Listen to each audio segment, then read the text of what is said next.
Hello, everybody. Welcome to Commander's Podcast. Meet the cast. I'm Duncan. I'm Sloan. I'm Jeff. And together we are Commander's Podcast. Again, you may have heard us before, but we do have a new addition to our group. I'd like to introduce Sloan to everybody. Hello, everyone. How y'all doing? So, Sloan, you've been a friend of ours. I think you, for quite a while, we've been mentioned on the podcast before. Yeah. We talked about some of your... I think you're being generous. I think we mentioned him once. No, I just mean the friend part. Oh, okay. That's true. Gotcha. I known Jeff for a while and met you, Duncan, through Jeff. And then I've been playing Magic since middle school. And then I found Commander format specifically right after I got married, which was about 11 or 12 years ago now at this point. So I've been playing Commander specifically for about 11, 12 years. And actually, as you guys mentioned in the previous episode, I was the one who introduced Commander to you two. Jeff knew about Magic beforehand. I remember we used to play Standard and Modern, and we kind of fell away from that because it was so hard to keep up with. So that's why I have $15,000 less in investments because of you. You're welcome. Yeah. Only 15 seems like a win. Yeah, I feel like Duncan's at the worst My wife point. is going to listen to this podcast. Oh, I see. Good idea, yeah. 15. Only 15. Right. Okay, Yeah. yes, only 15. Yeah. Exactly. So, as I said, you may have heard us before. It has been a few years. Basically recorded our first 3, and then boom, COVID shut down. So after that, it was such a long shutdown. We couldn't just pop right back into it. And the and studio hearing my own used- voice also affected it. that definitely affected it for me. Yeah. But basically, we are back. We're hoping we're better than ever with the addition of Sloan. You may know this next segment we're going to do if you've listened to it before, and if not, it's called That Doesn't Do What You Think It Does.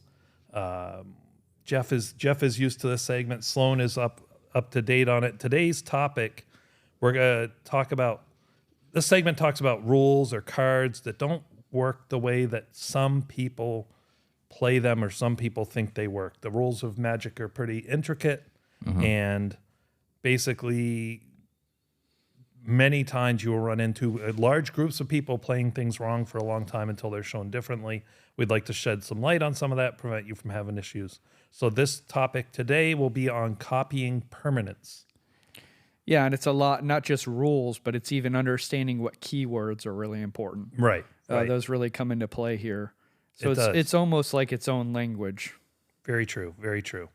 And in copying permanents, here's how I think most people think this works. It's a fairly new mechanic, right? Copying permanents. You've been able to copy spells for quite a while now. And for the most part, copying permanents was pretty limited.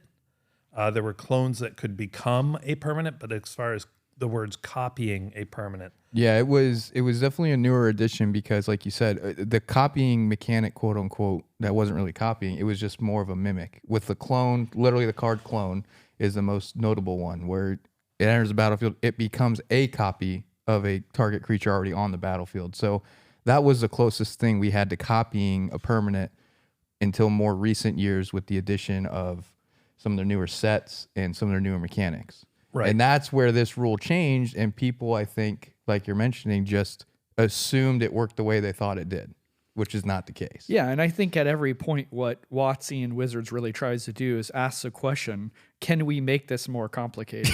Right. And then they figure out a way to make the answer yes. And then they don't tell us that they're making it more complicated, and we just kind of have to stumble across. Well, I also feel like answer. sometimes they say, if the answer is no, they say, let's add more words to it. We'll have it say the same thing, but we'll add more words. That way it sounds more Or complicated. remove words. Yes. Like you have keywords, but you don't explain it. So if you're a new player, You have you're no just idea. constantly looking up stuff on your phone all day long. Right. And then It's- if that's not complicated enough, let's make it Phyrexian. yeah, well, Literally a language that they created and nobody had translated until last year. Yeah. or we'll do a secret layers where you can't even read the words. So I've got one of those Dino secret layers, and it's so easy to miss some of the keywords that it has because they put them in such weird places. Yeah, and the art they extend, Yeah, and so yeah. it's covered. Yeah, it's ridiculous. But getting back to the But point. getting back to the topic. So there's basically 2 mechanics at work here. There is the make a copy of target permanent spell, and there is make a token that's a copy of a permanent, but they both basically do the same thing. Right. You're going to end up with a token that's a copy of either an enchantment, a creature, could be a land, could even be a planeswalker in certain situations, but it is a token representing a copy of the original. Most people believe effects like Doubling Season or Anointed Procession are going to make 2 copies, because that's when you make copies, right? It says when you make copies, you make 2 copies. The key difference here is you're not making a copy. You are casting a copy, or you're creating a token that is a copy. Those are 2 different mechanics. The creating a token that is a copy will double with Doubling Season. It looks like you might have the card pulled up. Yeah. Or so can we pull it up? Let's just read the card. I think that will help the listeners. Yeah, and it's actually funny because it is a more recent addition with Magic. The 6th Doctor, I think, is the main example here. He's the culprit. Well, he's the one who really got people thinking about it, because it seemed like really, this can be broken. Right. And it still can, don't get me wrong. So, but not as easily as people thought. yeah, so Right. here's what he is. He's 4 generic, a green-blue, and he says, Time Lords, and he does, whenever you cast a historic spell, copy it, except the copy isn't legendary. This ability triggers only once each turn. So based off what you're saying is what people were thinking is, and again, because he's green, so Doubling Seasons, everyone, or Parallel Lives is another one, I believe, that is another token doubler. Yes. And so people were probably thinking, oh my gosh, I can have 3 legendary creatures in play all at once because I'm creating a token, so therefore I get to double it. And right there is the key phrase that makes it not work. You said, I'm creating a token. That is how people think about it. That is not what is happening. You are putting a token into play. Right. And I think the reason why this specifically brought up this topic and people started digging into it is because the explanation of the rule on the card. So it says artifacts, legendaries, and sagas are historic. A copy of a permanent spell becomes a token. So you're not creating a token, it just becomes a token. And I think, like you're saying, that's the key phrasing difference. You're not actually creating the token itself, even though in our heads, well, the token wasn't there, now it is. Wording is everything. And that's where this led to. With us talking about this, guys, there's a part of Magic, it sort of falls into that. I feel like it connects a little bit with Rule 0. A lot of people are listening to this, and maybe they won't even understand some of this, especially if they're new. But the 10 people that are listening to this, and that might be generous, they may not understand still how to do this. They're going to get it wrong. And just for a second, like, is that okay in Magic to just, you're just not playing the game right? So, yeah, it's perfectly fine. And if your whole group is playing it wrong and you're having fun, that's fine. What we're trying to do is there's going to be times when you run into other play groups, other players who do it differently. You need to figure out which one's right so that you can come to an agreement. You can come to agreement if no one knows for sure, whatever, but looking it up will help. But this is one of those ones where when I actually first heard about it, somebody told me, that doesn't work that way. I had to really look into it myself. I had to, Right. And you have to look up several cards, look up the rules, and there's a lot of research. We're trying to help them out by reducing that research. But yeah, there's nothing wrong with playing and having fun, even if you're doing it quote unquote wrong, as long as you're having fun. Yeah, and the other thing is too, as a beginner player, obviously, you're not going to be able to step into Magic and understand everything. I mean, like I said, all of us here have been playing for a long time now, and these are things that we're still learning about the game and we're still figuring out. And you know, most local game shops, LGSs, a lot of times there is someone who's either works there or frequents there that is a judge, and you know they're very helpful. And you know, finding a good play group with some veteran players too is always nice because they can even help guide you and get you to understand the game better and increase your knowledge in the game while you guys are all learning. Because again, this character just came out, I think, within the last 6 months. Was it they did the Doctor Who set? Yeah. So this guy and technically since then, no one had really questioned that we were doing it wrong until this happened. And then everyone's like, wait a minute, maybe we have been doing this wrong. Sure enough, when you look it up, that specific rules of Doubling Season and Parallel Lives do not coincide with what this guy does. Now, I will tell them too, if you want to abuse that power, which I think we all do, You can use things So we like, all want to abuse power. well, that power. That's a different podcast that we talk about that. If you want to abuse it, things like roaming throne will make it double because That's you're correct. doubling the trigger that caused it. Correct. Yeah. So that's something. There's other things. We're not going to get into the whole thing. But Yeah, there Shrine of are ways Resonator is you another can great still one. abuse it. You can still break it. Still make all your friends cry. Make There's them. and speaking of friends crying, there's an important thing to say in here too. If you're at a table and these type of rule questions come up, you can slow down the whole game and look everything up if you want to. Figure out how your group wants to work it out. Yeah. But what you do most of all is protect the friendships. Like, don't let the game get you salty or upset or angry. Just if someone says they understand the rule and you don't want to look it up, just go with the flow. Yeah, because worst case scenario, unless you're in a tournament and you're trying to win money, you're really just trying to win a little bit of pride over your friends. And I honestly, at the end of the day, you know, it's about having fun, like Duncan said, and you guys having a good time. So you guys can just play through that game and you look up the rule after, you know, or look it up while someone else is on their turn, and then just say, you know what, next time, guys, we actually did it wrong. It's this way. Yeah. If it gets a little heated, maybe do majority rules. Let's Yeah. take a vote which way it goes. Yeah, it's very American. I just think if you're going to win pride over your friends, do it the old-fashioned way. Buy a more expensive car, get a hotter girlfriend, marry a prettier wife. Like, don't worry The about classic magic. ways. Yeah, the classic Yes, ways. go with Stick the to the classic. classics. Yeah. So I know we all get aggravated at the table at points when we have disagreements. Jeff, what's aggravating you lately? I feel like you get more aggravated. Yeah. Well, I get aggravated in sort of a funny way. So right now what's been aggravating me is, so it's not even magic related, but it affects me a lot when I drive to magic games, like even this morning. First of all, riding your bicycle on the road, it's annoying for car drivers to begin with in general because you're in our way. But it's the clothes, really.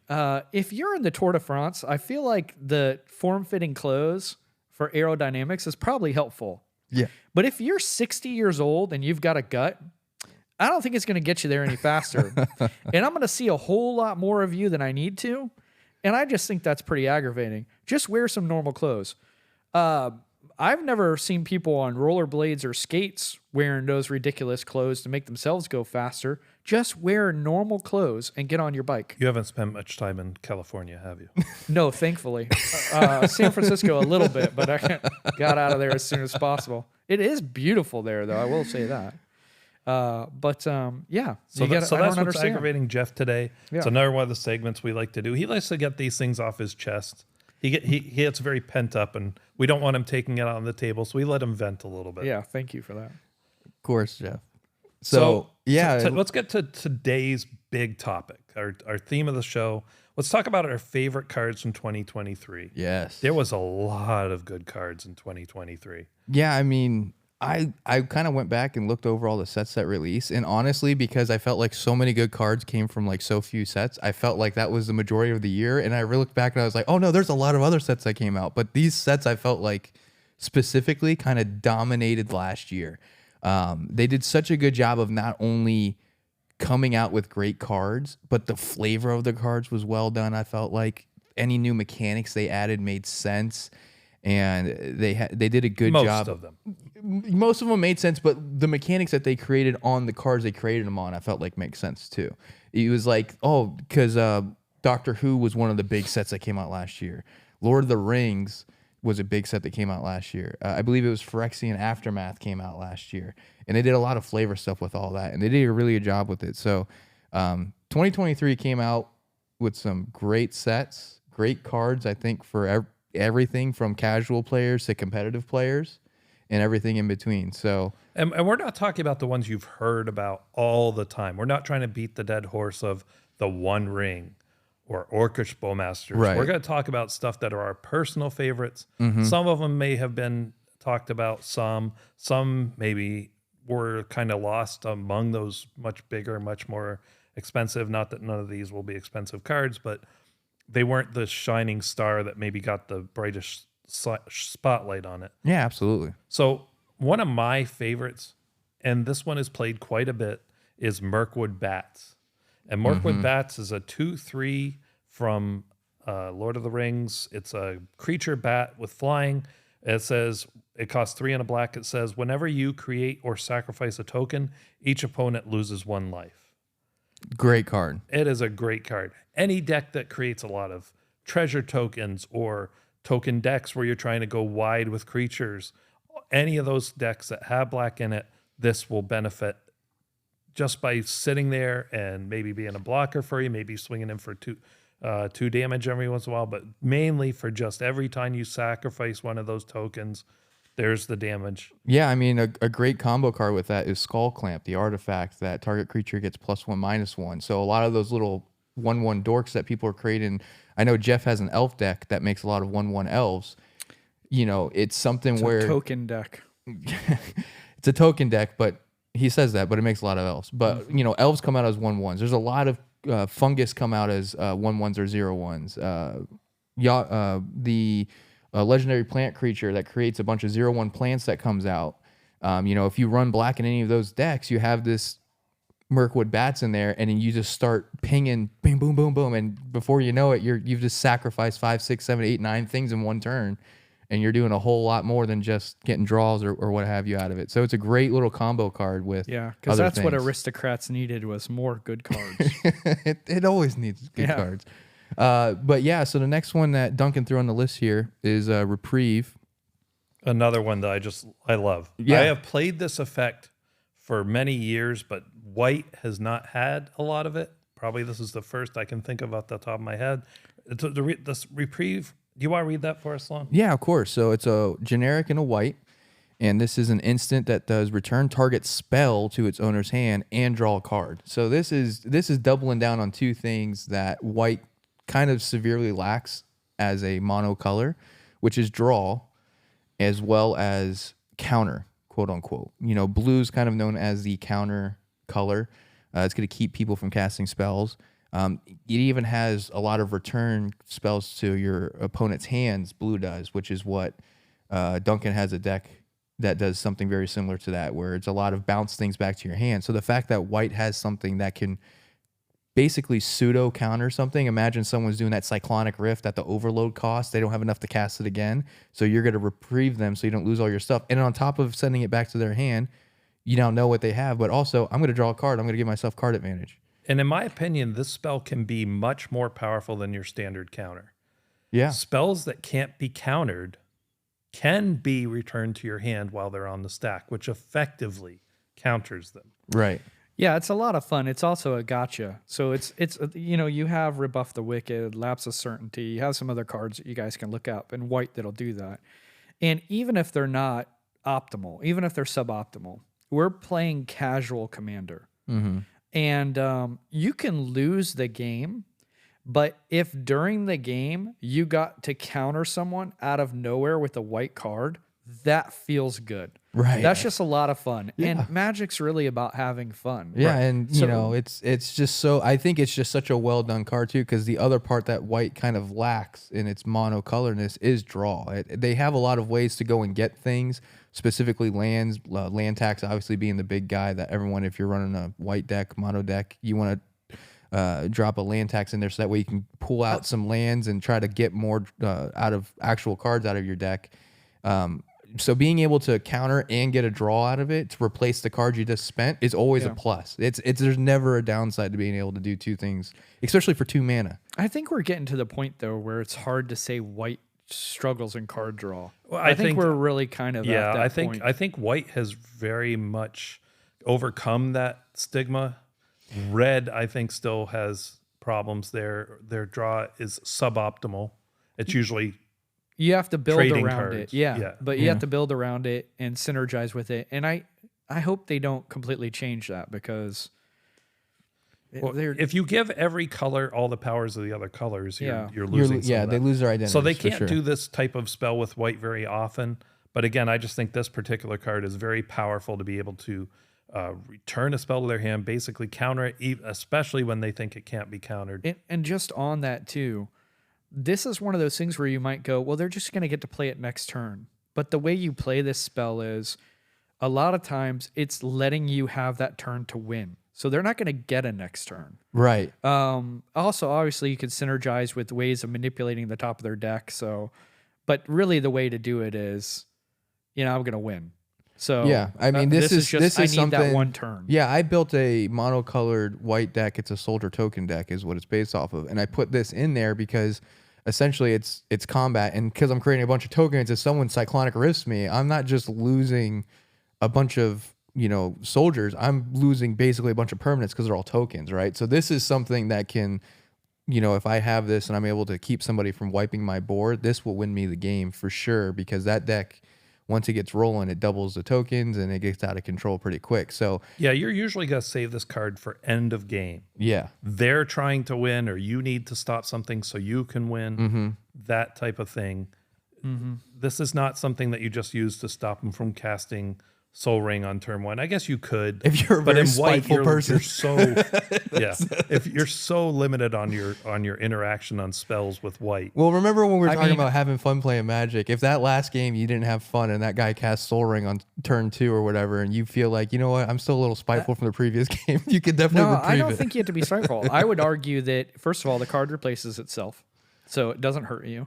Soul Ring is probably the most powerful card in Commander. Oh yeah, every deck. So if you can spend 2 mana, if you've got it, keep the most powerful card off their field and replace the card you have, that's not a bad play in casual Commander.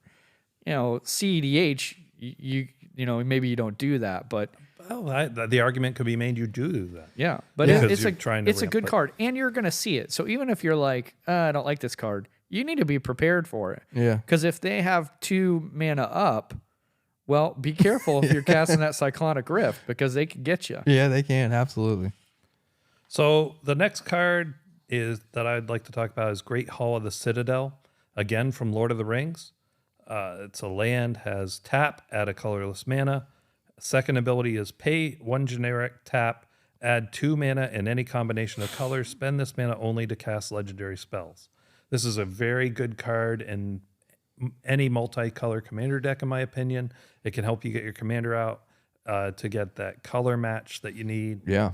And the other nice thing is one of the cards I'm going to bring up in a little bit, which is one of my favorite cards also from Lord of the Rings. I basically built a legendary tribal deck, a multicolor legendary tribal deck. So this card in that deck is great for me because literally almost everything I'm casting in that deck's going to be a legendary. Right. So I can always utilize that ability.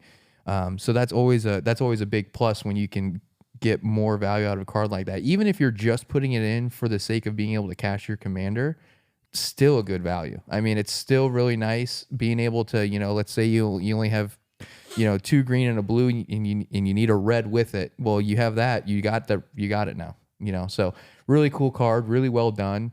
I think it was an interesting mechanic that maybe I'd never really thought of. Hey, let's convert a land that cycles colors, but it cycles them for a specific thing, and it gives you 1 extra color on top of that. Because I believe you said it's one and a tap it, and you get 2 colors out of it. Right. So right. It's for your color fixing for casting your commander or other legendary creatures, but in our format, mainly your commander. And it's very nice that it doesn't come in tapped. A lot of things that color fix you for your commander got to come in tapped. Right. So it's Unless you want to spend $50 to $70. well, even then you have very few options. You Right. don't have unlimited options on cards. So that's that one. You want to talk about the Everybody Lives, Johnny? This is from Universes Beyond Doctor Who, another good set that came out in 2023. yeah, go ahead and read what it does, and I'll explain why I like this card a lot. So this is a instant for 1 and a white. All creatures gain hexproof and indestructible until end of turn. Players gain hexproof until end of turn. Players can't lose life this turn, and players can't lose the game or win the game this turn. So there is a type of deck that people build in this format called Group Hug. There has never been a more Group Hug card created in Magic than this card right here.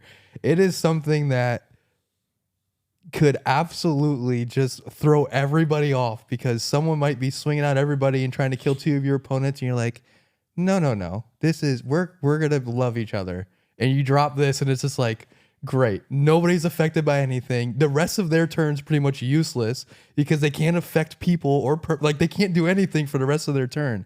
So just basically shutting down someone entire turn without shutting it down to me is hilarious.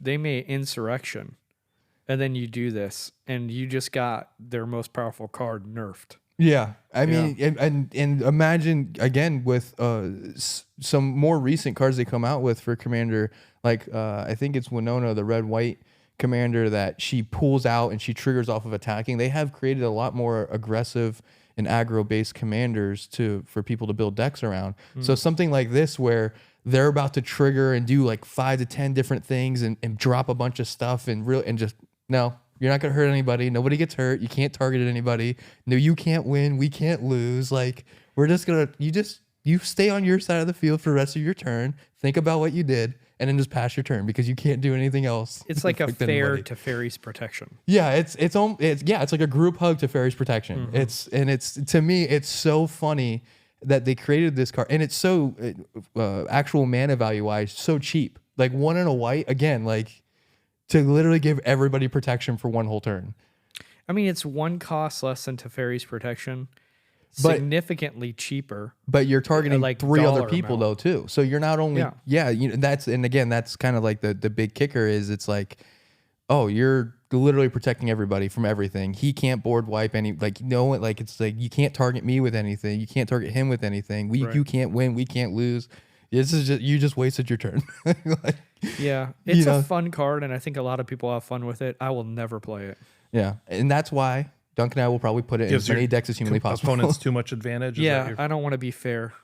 Well, that sounds about right. Yeah, I'll just play Teferi's protection and not be fair. Yeah, well, there are times though when you want to keep your opponents around. 100%. There are definitely times where saving someone else wins you the game because having that extra person there keeps the attention divided.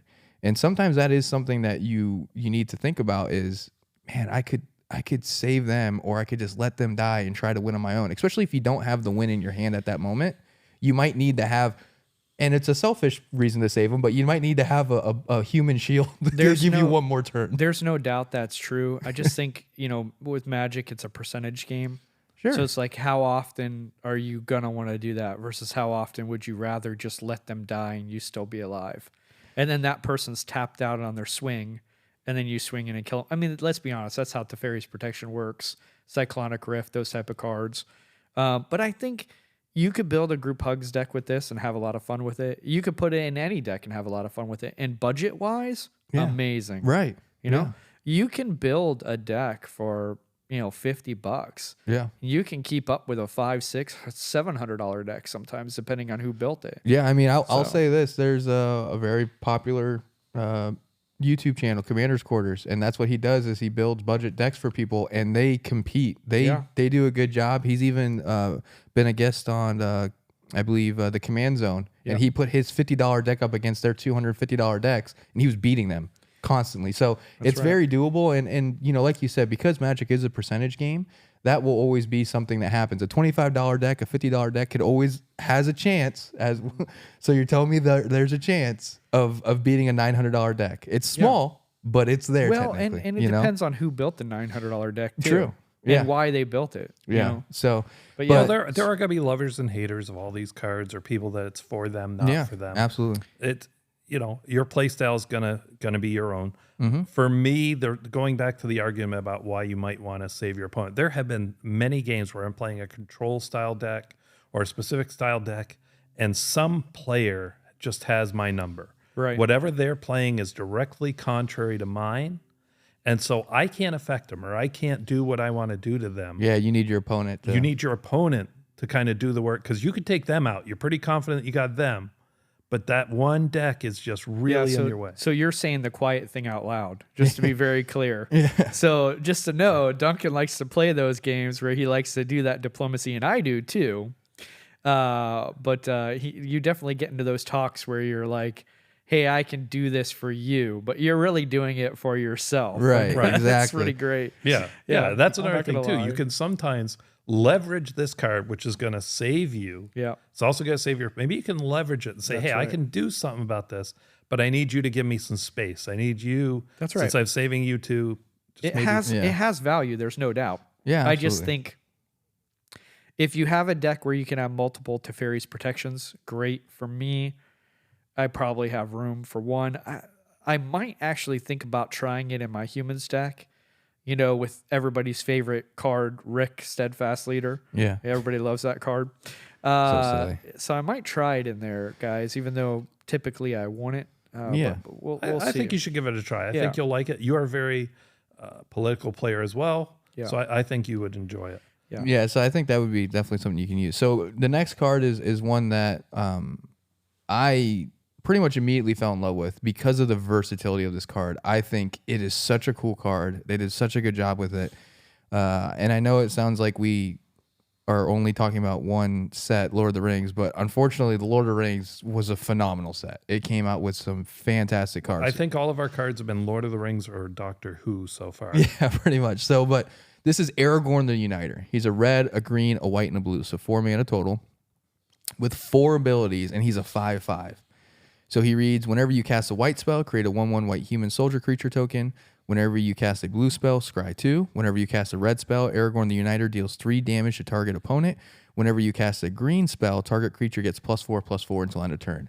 This card, the moment I saw it, I was like, this is such a cool card. It has literally like everything I want to have in a card it has on it. It has 4 different abilities.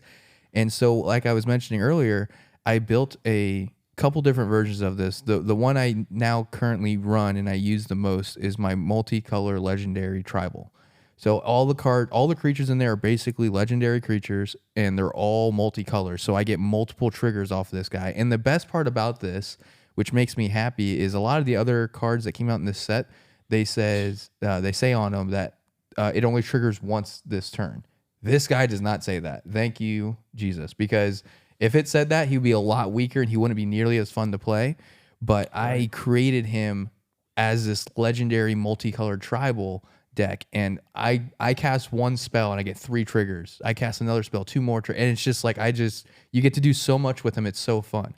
But one of the other ways I thought of building him, and I did run him for a little bit, and Jeff and Duncan played this version, is I thought it'd be funny if you just picked one color and just built that one color, because each individual ability is pretty good. So I built a quote unquote mono green version of him where basically I would just keep casting green spells and just making him bigger and bigger and bigger and just one punch people, because all he does is give 4/4 to himself on top of whatever the green spell is, which was So pump spells. Johnny's really sneaky, smart move out of nowhere was to pick the most powerful color in Commander and just focus on that. I also did it with Nailed red. it. Well, I also did it with red though. But the thing is, because what I was doing was I would attack with him and he would just be a 5/5 commander, and you don't declare a blocker. I say great. At instant speed before damage is dealt, I'm gonna Titanic Growth, and then I'm gonna do this, and all of those are target creature gets +3/+3. But then because of him, he gets another 4/4 on top of that.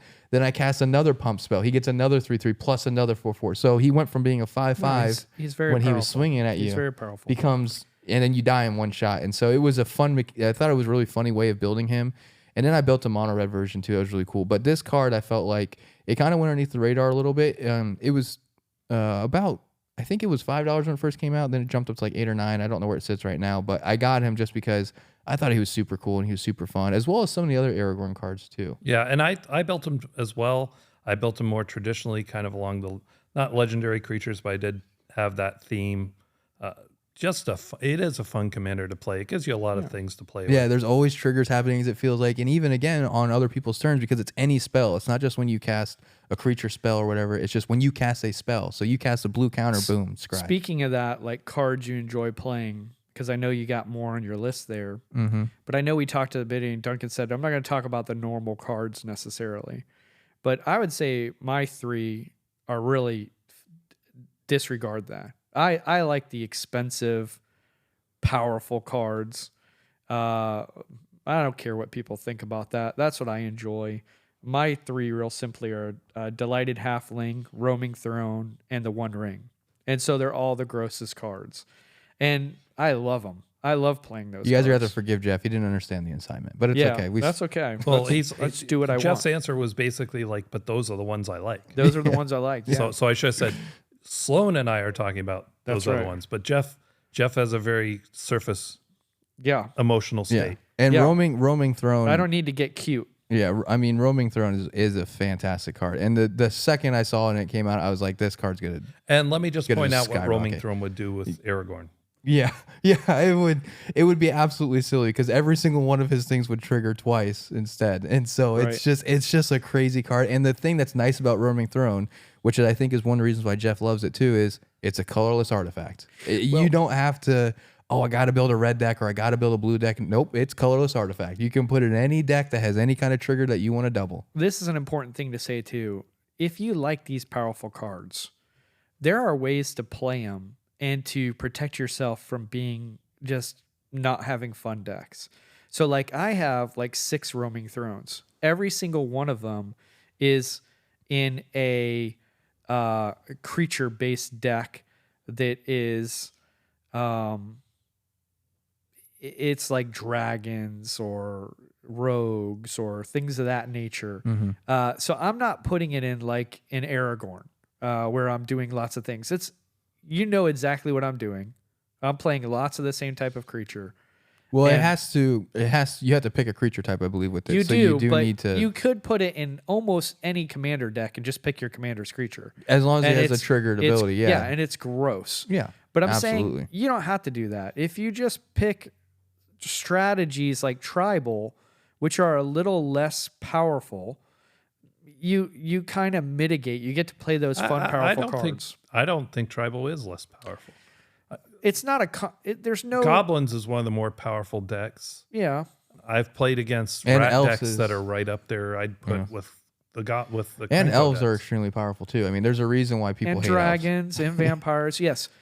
But They're more limiting. I wouldn't call yes. them less powerful. I'd Yeah. call them more limiting. yeah, you're not gonna win. You can kind of win out of nowhere with a lot of them, but it's a little bit more difficult. There's definitely more build. Yeah, people see it. It's required, and Yeah. so it mitigates the power of that. Same thing, sort of with the lighted halfling or the One Ring. Like you could play the One Ring and you could bounce it, and it's like, well, now it's absolutely completely broken. Well, and let's talk about the One Ring for just a Yeah. moment. I said I wasn't going to, but there is one thing I want to talk about that people don't talk about enough. I think the downside is very good. As far as balancing it, Yeah. I have died to the One Ring that I cast. Yeah, because you're a greedy little draw. I mean, it may have had 12 counters on it at the time. yeah. In case you can't tell, Duncan's our blue player. He's the control guy, and he loves doing that shenanigans. And I think he literally built a deck hoping that other people put the One Ring in their decks, so that way he can then steal their One. Oh Rings. yes, my Thada Adele deck. Yeah, he built a deck around which, by stealing the way, I One have Ring. started a trend at the local shop. There is now a second Thada Adele deck that does the same thing. Great, that's fantastic. But yeah, the object of that is to either get your One Ring out or get somebody else's, and then in one turn tap and untap it. Oh, a dozen times would be great. And the reason why I brought this up is because a lot of times it becomes very popular to sort of hate on these fun, powerful cards. And then the people who enjoy buying expensive, powerful cards are sort of left out in the lurch. And it's like, yes, let's all feel bad for the rich kids buying the most expensive cards of Magic. Let's shed a tear. I don't think that's what Jeff was trying to say. But what No, I think Jeff is trying to say is that there is a way, I think, to, like Jeff was saying, put those cards in decks where you can almost kind of warn people, like when you go up to a play group, say, hey, listen, this is a level 8 out of 10. Like, this is a pretty good deck. Or go up, hey, I'm only playing like a 5. It's kind of janky, or it's a group. Being able to say that ahead of time, which is, also something that beginner players may not realize is important to know what you're actually going up against. And there is a way, and I definitely think so, because I played against it. His son, he built him a pirate deck, which you would think, okay, that's not that great. He had a Roaming Throne in it, and it was hilarious how he literally on one turn stole everyone's permanents, stole everyone's creatures, and because he stole everyone's stuff, then it was just the most absurd thing. He had like 75 cards in front of him, and we're all sitting there, and we're like, "Is anyone going to do anything?" I was like, "Well, I could prevent all combat damage, but I don't want to undo all this, so I'm just gonna die so we can end this game."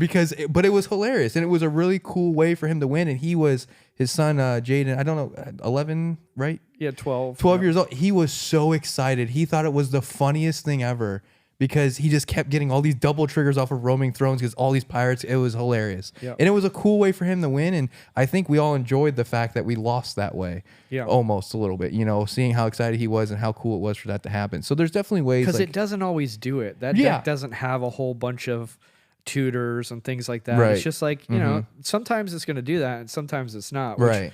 A great example of this is Hull Breacher. Everybody will remember everyone's favorite Hull Breacher. Yeah. Hull Breacher was fine until it wasn't. Yeah. But you could put it in decks and it just stopped other people from drawing. And when you just did that, it was fine. The problem is the community didn't just do that. They Right. didn't police themselves. And they did it with like, well, I'm going to make you draw. Yeah, I'm gonna And then it I'm gonna was do like- 6 wheels in a row. Yeah. You're gonna draw nothing. I'm I drawing. was guilty of that. Yes, you were. Exactly. Yes, So you were. I think we've kind of organically rolled into our next segment, which is the counter spell, where we talk about something where we have kind of points and counterpoints to it. I think this just naturally happened, but high-powered cards. Yeah. You know, you're going to run into people that love them, and you're going to run into other people that say they're ruining Magic, because that power level keeps creeping up. Yeah. Right. They get more powerful. They get, you know, colors get more effects or more powerful effects. Things go from now it was doubling triggers to now we have things that triple triggers. Triple token creators. And let me just say something real quick and a caveat on that. It's very important to understand players do not ruin the game. Period. They don't ruin the game. I mean, I would they say the have game different ruins sti- the game Yeah. sometimes. Sometimes that does happen, but even then, if you feel like it's affecting the game, have a conversation. Yeah. Rule 0. Yeah. If those cards are a problem, talk with the group and don't play them. But Yeah. don't ever make it about the person. Everybody has different styles. Even those people who want to play chaos or land destruction, let them do it sometimes. Duncan had a deck. And I think I just said to him after he did it, hey, okay, that was great. I don't ever want to play that deck again. So you can do that, but it's not the person. It's just what happens in the game. Just talk more. Well, I will say I've been to a lot of conventions. There are toxic players. Toxic let's- players. So, Right. so let's Yeah, be I guess let's be that's true. fair. There are players who just revel in other people's misery, and they build a deck, and they'll come and say, "Oh, it's about a 6 or a 7," and they drop it down, and this thing is CEDH all the way. Yeah. But they're it's- not ruining Magic. At best, those people are They're going to ruin ruining- one game. Yeah, and that one game, They're absolutely. not even going to ruin the game for me because I just think it's funny. All right, whatever. You're a liar. But I hope you had a lot of fun. I still had fun because I'm laughing and joking with the other people at the table and probably at that person. Yeah. So, they're not ruining anything for me. It's like, Right. whatever. You know, I agree. I've had games where somebody does that. My only argument is, fine, you did that. Let me have a rematch, because now that I know what's going on, Yeah. I'm more than happy to step up to that. Yeah. But you misrepresented what you were doing so you could pub stomp us. Yeah. I think my thing would be, hey, I'm glad you had fun doing that. I'm going to go get a snack and then find a different table.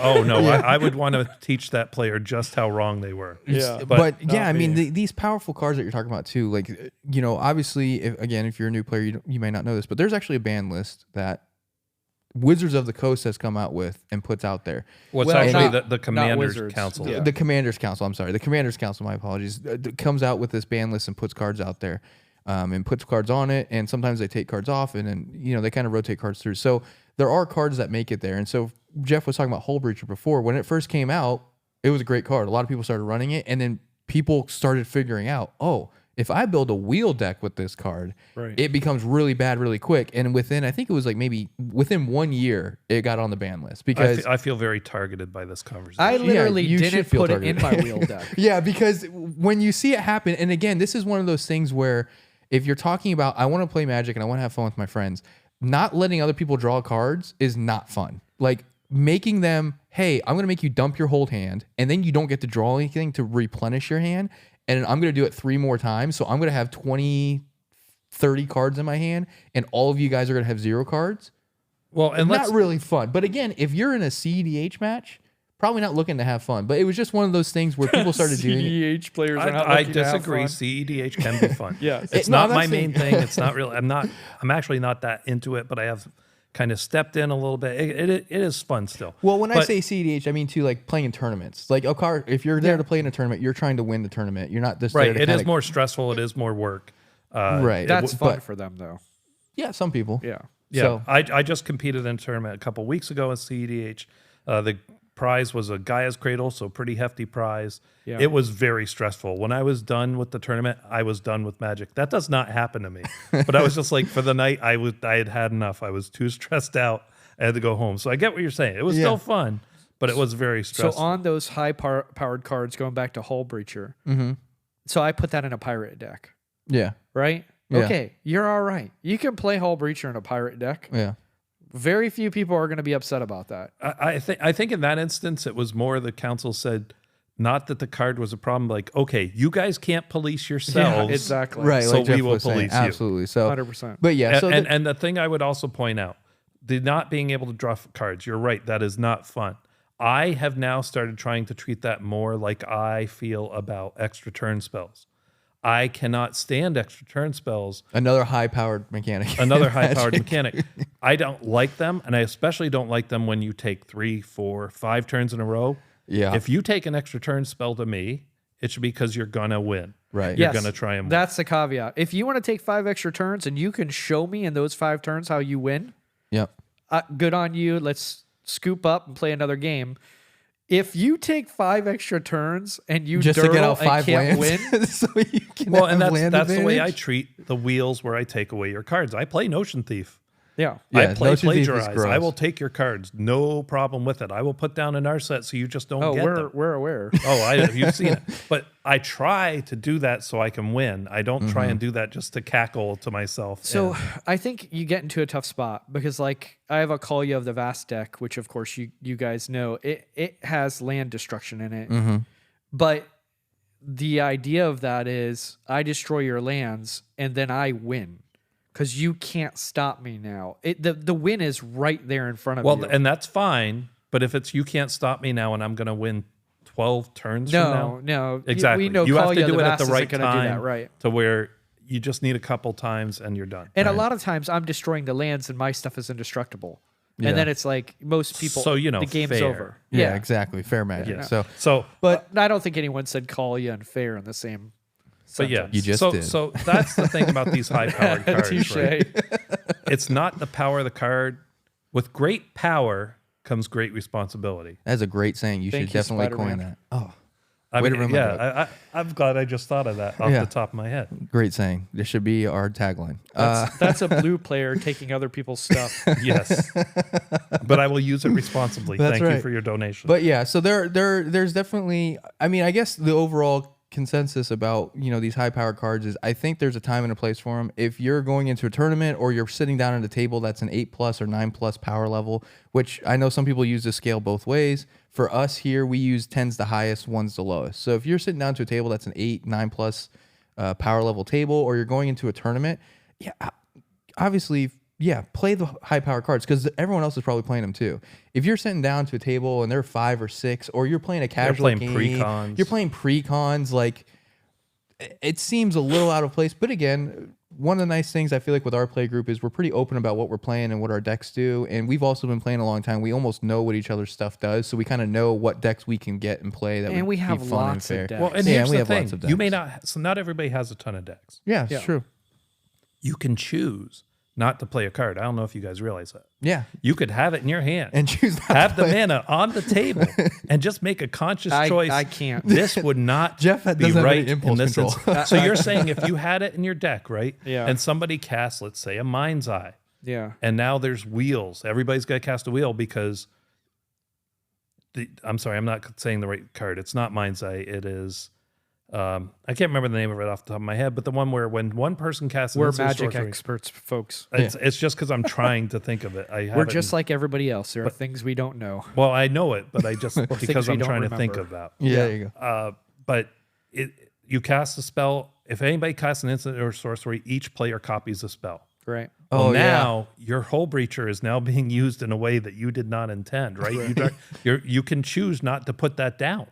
Oh, I thought what you meant is like sometimes when you're playing with people and you have a card in your hand that's really powerful, it's going to move the game along, but you want to let them have some chances to do stuff.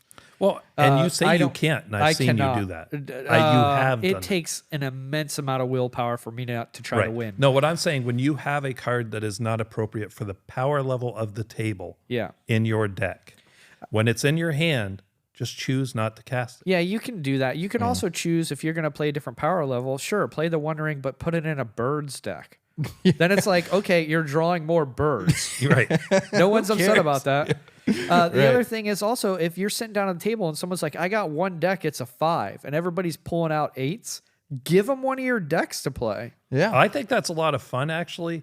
I've often said that one of the fun things to do, and we've talked about it, is to build a deck for another player. Yeah, 100%. They don't have to own it. It could just be like, hey, here's a deck I built for you. That's how I got my kids in the game, but they do own the decks because I just gave them to them. But But he it's fun to get still people in the game. refers to them as his. Correct. That's his the way a human father should refer to anything Probably. that their kids own. It's still mine.